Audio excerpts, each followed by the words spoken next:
আল্লাহ এমনি এমনিতেই কারো ইবাদতকে ছুঁড়ে ফেলে দেয় না, বরং ইবাদত কবুল না হওয়ার যে কারণগুলো, এটা মস্ত বড় অপরাধ। এটা আপনি যখন কারণগুলো উল্লেখ করব তখন বুঝতে পারবেন। ধরে নেন শিরিক যারা করে তাদের ইবাদত নষ্ট হয়ে যায়, কবুল হয় না। এখন শিরিক করা কত বড় পাপ, শাস্তি পাবে কি না? শিরিক যারা করে তারা শাস্তি পাবে না? চিরস্থায়ী জাহান্নাম। ধরে নেন বেদাত যারা করে তাদের ইবাদত কবুল হবে? যেই ইবাদতে বেদাত হবে সেই ইবাদত কবুল হবে না। তাহলে বেদাত করলে তাকে শাস্তি পেতে হবে। ধরে নেন কেউ যদি ওযু ছাড়া নামাজ পড়ে তার নামাজ কবুল হবে? তাহলে সে জেনে শুনে যদি ওযু ছাড়া নামাজ পড়ে সে শাস্তিযোগ্য অপরাধ করলো কি না? করলো। দান সাদকা করলো হারাম টাকায়, দান সাদকা কবুল হবে? তাহলে হারাম টাকা হওয়ার কারণে সে শাস্তি পাবে। দান করলো কিন্তু অন্যকে খোঁটা দিল, তার এই দান কবুল হবে না, তো এটা একটা কারণ। এখন দান যে কবুল হইল না এটার কারণে তাকে শাস্তি পেতে হবে। কারণটা কি? সে খোঁটা দিয়েছে, এটা একটা অপরাধ।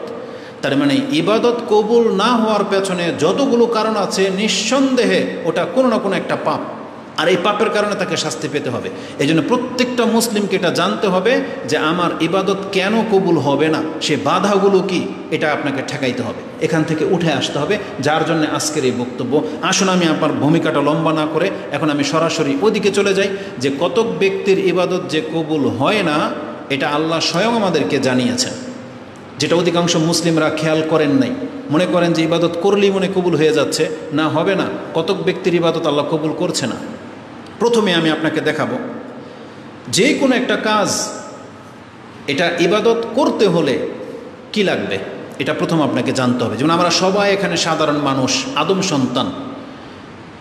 এখন আমরা সবাই যা খুশি তা করে ফেলবো, এটা ইবাদত হবে? হবে না। আল্লাহ সুবহানাহু ওয়া তাআলা আমাদেরকে শিক্ষা দিচ্ছেন, কোনো ব্যক্তি যদি তার ঘুম, তার গোসল, তার খাওয়া দাওয়া, তার চালচলন, তার এই বন্দিগি, তার রাস্তা থেকে কোনো কিছু তুলে ফেলে দেওয়া, তার একটা সদাচরণ, তার হাসি মুখে কথা বলা, এই কাজগুলোকে যদি ইবাদত করতে হয় তাহলে তাকে প্রথম মুসলিম হতে হবে। এটা আল্লাহ বলেছে, মুসলিম হয়ে এই কাজগুলো করতে হবে, তাহলে ইবাদত হবে। মুসলিম না হলে কোনো কাফের, কোনো মুনাফেক, কোনো মুশরিক যদি এই কাজগুলো করে সেটা আল্লাহর কাছে ইবাদত বলে গণ্য হবে না। এই মর্মে যে আয়াতটা আমি আপনার কাছে পেশ করব সেটা সূরা মায়েদা 5 নম্বর সূরার 27 নম্বর আয়াত। তাতে আল্লাহ সুবহানাহু ওয়া তাআলা বলেন, ওয়াতলু আলাইহিম নাবা আবনা আদম বিল হক। এই পয়েন্টটা আগে চলে আসছে, তো এটাই বলে দিই। আগে বলেছিলাম যে কতক ইবাদত কবুল হয় না, এটার প্রমাণ আপনাকে কোরআন থেকে দেখাই, নাকি এই পয়েন্টটা আগে এটাই বলি, হয় না এটা প্রমাণ দেখাই। আল্লাহ আমাদেরকে কোরআনে জানিয়েছেন, একটু আগে যে কথাটা বলেছে এটা ভুলে যান, ওটা একটু পরেই আসবে। আর ইবাদত কবুল কেন হয় না এটা আল্লাহ সুবহানাহু ওয়া তাআলার আয়াতগুলো থেকে আমি আপনাকে দেখাবো। প্রথমে এইটা প্রমাণ করি যে ইবাদত যে কারো কারো কবুল হয় না এ সম্পর্কে আল্লাহ আমাদেরকে জানিয়েছেন। যেমন একটা আয়াত সূরা মায়েদা 27 নম্বর আয়াত, তাতে আল্লাহ বলেছেন, ওয়াতলু আলাইহিম নাবা আবনা আদম বিল হক। হে নবী, আপনি আপনার জাতির কাছে কিয়ামত পর্যন্ত যারা আসবে তাদের কাছে আদম আলাইহিস সালামের ছেলের ঘটনাটা সত্য বা হিসাবে প্রমাণ করেন, পেশ করেন। এটা একটা সত্য ঘটনা। কি? ইয কাররাবা কুরবানান ফাতুকব্বিলা আহাদিহিমা ওয়ালাম ইউতাকাব্বাল মিনাল আখার। তারা দুইজনে আমার কাছে কিছু কুরবানি করেছিল, আমাকে সন্তুষ্ট করার জন্য কিছু ত্যাগ করেছিল, কিন্তু তাদের দুইজনের একজনেরটা কবুল হয়েছে, আরেকজনেরটা কবুল করা হয়নি। তো কেন কবুল হয় না এটা আমরা দেখব, কিন্তু এই আয়াত প্রমাণ করে যে সবার ইবাদত কবুল হয় না। দুই ভাই ইবাদত করেছে, তাদের মধ্যে একজনেরটা কবুল হয়েছে, যারটা কবুল হয় নাই সে তার ভাইকে বলেছিল লা আকতুলান্নাক, আমি তোকে হত্যা করব। তখন আরেক ভাই জবাব দিয়েছে, অতএব এটা আল্লাহর পক্ষ থেকে জবাব, তিনি বলেছিলেন ক্বালা ইন্নামা ইয়াতাকাব্বালুল্লাহু মিনাল মুত্তাকিন, তুমি জেনে রেখো আল্লাহ কেবল আল্লাহ ভীরুদের ইবাদতকে কবুল করেন। তার মানে যারা আল্লাহ ভীরু না, যারা মুত্তাকি না, তাদের ইবাদত আল্লাহ কবুল করেন না। এই আয়াতে আমাদেরকে এটা জানানো হয়েছে। এটা একটা আয়াত, স্পষ্ট বলা হয়েছে যে সবার ইবাদত কবুল হয় না, কারো কারো ইবাদত অগ্রহণযোগ্য হয়ে যায়। আল্লাহ সুবহানাহু ওয়া তাআলা আমাদেরকে সংবাদ দিচ্ছেন, পৃথিবীবাসী তোমরা শুনে রাখো, কিয়ামতের মাঠে অনেক ব্যক্তিরা আসবে যাদের পাহাড় সমান ইবাদত নিয়ে আসবে, আমি তাদের ইবাদতের দিকে যাব, কিন্তু কতক ব্যক্তির ইবাদতকে আমি ধূলিসাৎ করে দেব, ধূলিসাৎ করে দিয়ে সেগুলোকে উড়িয়ে দিব। যেমন আপনার কাছে কোনো ফাইল নিয়ে আসছে, লিখতে দিয়েছিলেন কিছু, অনেকগুলো ফাইল নিয়ে আসছে, আপনি চেক করে দেখেন এগুলো একটাও সঠিক হয় নাই। আপনি কিন্তু এটা করেন না, অনেকে যেটা করে দিয়ে দিল যে এটাকে রিপ্লেস করে নিয়ে আসো, শুধরিয়ে নিয়ে আসো। আর যদি বস মালিক গুরুত্বপূর্ণ কাজ হয় আর এটাকে যদি একেবারে খারাপ করে দিয়ে থাকে তখন কি করে জানেন, এটাকে ধরে ছুঁড়ে ফেলে যে নিয়ে যা, কিছুই হয়নি, বলে কি না? টিচাররা অনেক সময় ক্লাস এরকম করে, খাতাকে এমনভাবে কেটে দেয়, ছুঁড়ে মারে যে কী লিখছে সেগুলো, বলে কি না? তো আল্লাহ সুবহানাহু ওয়া তাআলা কতক ব্যক্তির ইবাদতকে এমন করবেন, এক তো ইবাদতকে ধূলিসাৎ করে দেওয়া হবে, উপরন্ত সেই ইবাদতগুলোকে উড়িয়ে দেওয়া হবে, মানে যাতে খুঁজেই না পায়, অস্তিত্বই না থাকে। আপনি আর আমি ইবাদত নিয়ে যাব, আমার ডান দিকে বাঁ দিকে ইবাদতের ঢের, কিছুক্ষণ পর দেখবেন এগুলো সব গায়েব হয়ে গেছে, মানে ধূলিসাৎ হয়ে গেছে, আপনার সাথে কিছুই নেই, কারণ গ্রহণযোগ্য ইবাদত নাই যেটা আপনাকে বাঁচাইতে পারে। এই আয়াতটা আল্লাহ সুবহানাহু ওয়া তাআলা সূরা ফুরকান 25 নম্বর সূরার 23 নম্বর আয়াতে উল্লেখ করেছেন। আল্লাহ সুবহানাহু ওয়া তাআলা বলেন, ওয়াকাদিমনা ইলা মা আমিলু মিন আমালিন ফাজআলনাহু হাবাআম মানসুরা। কতক ব্যক্তির ইবাদতের দিকে আমি মনোনিবেশ করব এবং সেগুলোকে আমি ধূলিসাৎ করে উড়িয়ে দিব, মানসুরা, একবার বিক্ষিপ্ত করে দেব। তার মানে বোঝা যাচ্ছে সবার ইবাদত আল্লাহর কাছে গ্রহণযোগ্য হয় না। কতক ব্যক্তির আমল কবুল করা হবে না, বরং তা বাতিল বলে উড়িয়ে দেওয়া হবে, যেমনটা এই আয়াতে আছে। ঠিক আরেকটা আয়াত আল্লাহ বলেছেন, একাধিক আয়াত পাওয়া যাবে। আরেকটা ব্যক্তি সম্পর্কে আল্লাহ সুবহানাহু ওয়া তাআলা সূরা হুদ 11 নম্বর সূরার 15 এবং 16 নম্বর আয়াতে উল্লেখ করেছেন। এই যে যতগুলো আয়াত বলতেছি একটু পরে সেই আয়াতগুলো আসবে, কারণ এখানে কারণও উল্লেখ করা আছে, সে কারণটা আমরা আবার রিপিট করব। জাস্ট এখানে প্রমাণ করতে চাচ্ছি যে আল্লাহ আমাদেরকে জানিয়েছেন যে তোমরা সাবধান হয়ে যাও, দেখো কতক ব্যক্তির ইবাদত কিন্তু কবুল হয় না, তুমি তাদের অন্তর্ভুক্ত কিনা তুমি সতর্ক হয়ে যাও। এটার জন্যই কিন্তু এই পয়েন্টটা আপনার কাছে তুলে ধরতেছি।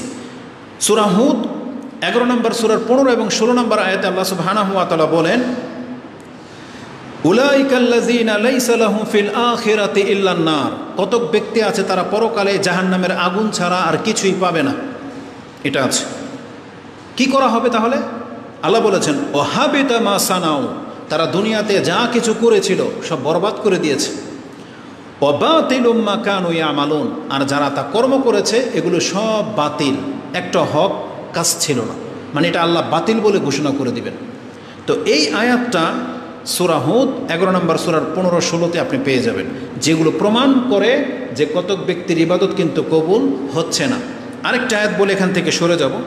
আল্লাহ সুবহানাহু ওয়া তাআলা আমাদেরকে বলেছেন, তোমরা ভয় করো, ইয়া আইয়ুহাল্লাযীনা আমানু আতিউল্লাহ ওয়া আতিউর রাসূলা ওয়া লা তুবতিলু আমালাকুম। হে ঈমানদাররা, তোমরা আল্লাহ এবং তার রাসূলের আনুগত্য করো আর তোমরা তোমাদের ইবাদতগুলোকে নষ্ট করে দিও না। তার মানে আল্লাহ বলতে চাচ্ছেন কতক ব্যক্তি ইবাদত করে সেগুলোকে নষ্ট করে দেওয়ার কাজে লিপ্ত, বা এমনভাবে ইবাদত করে সেগুলো নষ্ট হয়ে যাচ্ছে, তার কোনো খবর নাই। তো এই পয়েন্টটার মধ্যে যতগুলো আয়াত বললাম এটা প্রমাণ করার জন্য যে কতক ব্যক্তির ইবাদত কবুল হয় না। এখন কারা এরা, এটা হবে আজকের আলোচনার মূল বিষয়। ইবাদত কবুল না হওয়ার যে কারণগুলো, এগুলোকে শুরুত বলা হয়েছে, মানে শুরুতুন কবুলিয়াতিল ইবাদা, ইবাদত কবুল হওয়ার শর্ত বলা হয়েছে। এই শর্তে আমি এর আগের যে পয়েন্টটা উল্লেখ করেছিলাম এখনই সেটা বলবো। বলেন তো মনে থাকলে কি বলেছিলাম? যে সবাই আমরা সাধারণ মানুষ, যে কোনো একটা ভালো কাজ এটাকে ইবাদতে নিয়ে আসতে হইলে আমাদেরকে প্রথমে কি করতে হবে? মুসলিম হইতে হবে। দেখবো আপনাদের ব্রেন কাজ করে কিনা। মানে আপনি সাধারণ একজন মানুষ, আপনাকে কি করতে হবে? আগে মুসলিম হইতে হবে, মানে ইসলামটাকে গ্রহণ করে নিতে হবে। যেই ব্যক্তি ইসলাম গ্রহণ করে নেবে তার ছোট থেকে ছোট কাজ সব ইবাদতে রূপ নেবে। আর এক একটা ইবাদতের মূল্য কিন্তু অনেক, এটা মাথায় রেখেন, ওটা ভুলে যেন না। একটা ইবাদতের বিনিময়ে, সেটা যত ছোট থেকে ছোট হোক, আপনি জাহান্নাম থেকে মুক্ত হয়ে যেতে পারেন, এটার বিনিময়ে আপনি জান্নাত পেয়ে যেতে পারেন। ইবাদতের মান। তো ইবাদত করতে গেলে যে মুমিন হতে হবে এর শর্ত সম্পর্কে কোরআনে আল্লাহ সুবহানাহু ওয়া তাআলা সূরা মায়দা 5 নম্বর সূরার 5 নম্বর আয়াতটা দেখেন। আল্লাহ বলেছেন, ওমাই ইয়াকফুর বিল ঈমান, যেই ব্যক্তিকে ঈমানটাকে অস্বীকার করবে, মানে ইমান নিয়ে আসতে হইতো, কিন্তু অস্বীকার করতেছে যে আমি আল্লাহর প্রতি বিশ্বাসী না, আমি পরকালে বিশ্বাসী না, মুহাম্মদ সাল্লাল্লাহু আলাইহি ওয়াসাল্লাম যেগুলো বলতেছেন নবী হয়ে আমি এটাকে বিশ্বাস করি না। ওমা ইয়াকফুর বিল ইমান, ইমানটাতে ইমান আনা দরকার ছিল, কিন্তু সেটাকে অস্বীকার করতেছে। ওমা ইয়াকফুর বিল ইমান, আল্লাহ বলেছেন ফাকাদ হাবিতা আমালুহু, তাহলে সে তার আমলকে বরবাদ করে দিচ্ছে। ফাকাদ হাবিতা আমালুহু ওয়া হুয়া ফিল আখিরাতি মিনাল খাসিরিন, আর এই ব্যক্তি পরকালে ক্ষতিগ্রস্ত হবে। তাহলে যতগুলো কাফের মুশরিক মুনাফিকরা আছে তারা তাদের কর্মটাকে নিষ্ফল করে দিচ্ছে। এটা আল্লাহর কাছে গ্রহণযোগ্য হচ্ছে না। এটা সূরা মাইদার 5 নম্বর আয়াতে আল্লাহ উল্লেখ করেছেন। কাফেরদের আমলকে আল্লাহ সুবহানাহু ওয়া তাআলা বাতিল বলেছেন, যেমন আগের আয়াতগুলোতে আছে এবং এখানেও আছে। আল্লাহ বলেছেন ইন্নাল্লাযীনা কাফারু, নিশ্চয়ই যারা কাফের, লাউ আন্না লাহুম মা ফিল আরদি জামিআন ওয়া মিসলাহু মাআহু, তারা পৃথিবীতে যা কিছু উপার্জন করতেছে, এমনকি পৃথিবী যদি ভরে যায় নেকি দিয়ে, এমন তার সহ আরও নেকি যদি তাদের জমা হয়ে যায়, লিয়াফতাদু বিহি, তারা যদি সেগুলোর বিনিময়ে ফিদিয়া দেয়, আল্লাহর কাছে যদি ফিদিয়া দিয়ে দেয়, যেটা আল্লাহ আমি এটা আমার পাপের কাফারা স্বরূপ আমার জীবনের সমস্ত আমল, এই পৃথিবী ভরা আমল, তার সমপরিমাণ আমল আমি আল্লাহ তোমার কাছে ফিদিয়া হিসেবে দিতে চাচ্ছি। লিয়াফতাদু বিহি মিন আযাবি ইয়াউমিল কিয়ামা, কিয়ামতের মাঠে যদি সে নিজেকে ফিদিয়া হিসেবে এগুলো দিতে চায়, আল্লাহ বলতেছেন মা তুকুব্বিলা মিনহুম, আল্লাহ তাদের কারো কাছ থেকে এগুলো গ্রহণ করবেন না। মা তুকুব্বিলা মিনহুম ওয়া লাহুম আযাবুন আলীম, আর তাদের জন্য কঠিন শাস্তি রয়েছে। এই আয়াতটি আল্লাহ সুবহানাহু ওয়া তাআলা সূরা মাইদার 36 নম্বর আয়াতে উল্লেখ করেছেন। তাহলে দুইটা আয়াতে কি বুঝলেন? নিশ্চয়ই যারা কাফের তাদের আমল বরবাদ হয়ে যাচ্ছে।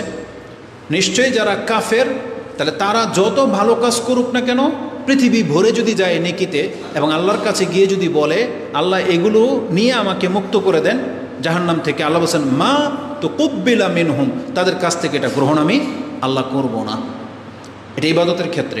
দানের ক্ষেত্রে কাফেররা যত ভালো ভালো কাজ করতেছে, কত কিছুর ক্ষেত্রে দান করে, কত মানুষকে উপকার করতেছে, এগুলোর ক্ষেত্রে আল্লাহ কি বলেছেন? এগুলোর ক্ষেত্রে আল্লাহ সুবহানাহু ওয়া তাআলা বলেছেন যে একটা কাফের বেদিন মুশরিক যদি দান করতে করতে পুরা পৃথিবী ভরা স্বর্ণ দিয়ে ফেলে, তাও ও কিয়ামতের মাঠে নাজাত পাবে না। যেটা আল্লাহ সুবহানাহু ওয়া তাআলা সূরা আলী ইমরানের 91 নম্বর আয়াতে বলেছেন ইন্নাল্লাযীনা কাফারু ওয়া মাতু ওয়া হুম কুফফার, এবং কুফরি অবস্থাতেই মরে যাবে, তওবা করলো না, ফালাই ইউকবালা মিন আহাদিহিম মিলউল আরদি যাহাবান, তাহলে তার মতো এমন একজন কাফেরের কাছ থেকে আল্লাহ কোনো দিন গ্রহণ করবে না, যদিও সেটা পৃথিবী ভরা স্বর্ণই হোক। আল্লাহ বলেছেন একটা কাফের যদি পৃথিবী ভরা স্বর্ণ নিয়ে আমার কাছে এসে বলে যে আল্লাহ এগুলো আমি দান করেছি বা দান করে দিতে চাই, আমাকে আপনি মাফ করে দেন, আল্লাহ বলতেছেন ওর কাছ থেকে এটা কোনো দিন গ্রহণ করা হবে না। জাহাবান ওয়ালাউ ইফতাদা বিহি, যদিও সেটাকে ফিদিয়ে দিতে চাই, আল্লাহ বলছেন এটা আমি গ্রহণ করব না। উলাইকা লাহুম আযাবুন আলীমুন ওয়া মা লাহুম মিন নাসিরিন, আর এই ব্যক্তির জন্য কঠিন শাস্তি আছে, আর এই ব্যক্তির কোনো সাহায্যকারী থাকবে না। এটা আল্লাহ সুবহানাহু ওয়া তাআলা বলেছেন। জি, কটা পর্যন্ত?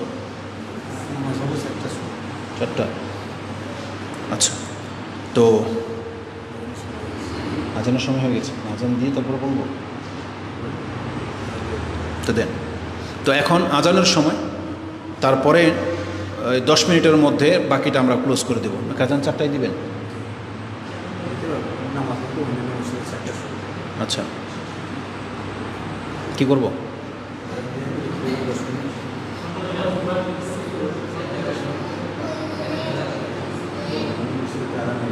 আচ্ছা, আজান দেন, আজান দেন, ওটাকে ই করে দাও, লাইভ ক্লোজ করে দাও, ক্লোজ করে নতুন করে আবার লাইভ দিয়ে, সমস্যা নাই।